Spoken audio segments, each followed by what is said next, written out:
Indefinite pronouns. Mastering the unspecified in English. Hello, English learners. Today, we're diving deep into the world of pronouns, specifically, indefinite pronouns. These special pronouns are incredibly useful when we talk about people, things, or amounts that are not specified. So, sit back, relax, and let's get started. Indefinite pronouns do not refer to any specific person, thing, or amount. They're vague in general, but they play a significant role in everyday language.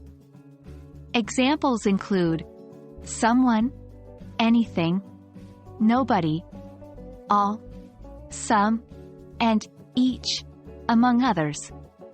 Remember, an indefinite pronoun can function as a subject, object, or complement in a sentence.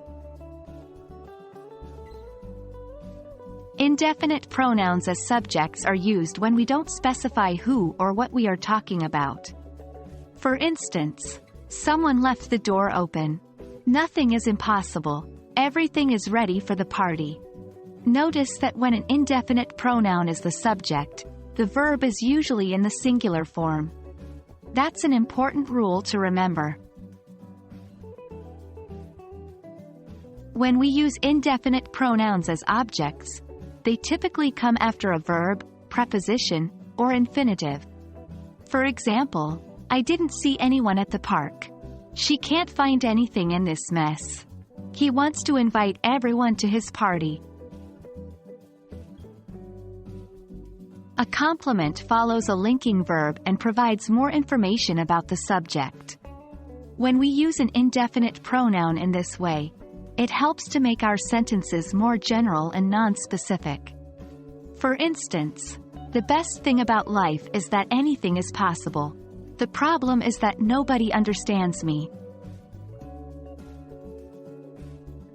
This is the moment you've been waiting for, practice time.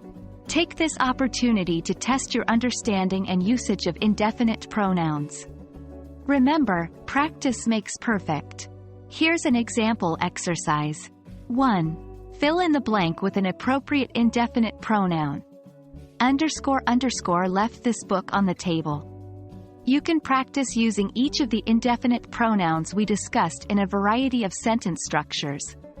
Try to create your own sentences as well for added practice.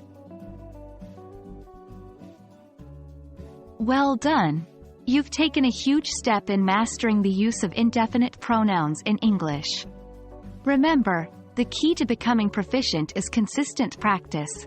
We hope this video has been helpful and made your English learning journey a bit easier. Keep practicing and stay tuned for our next lesson. Happy learning!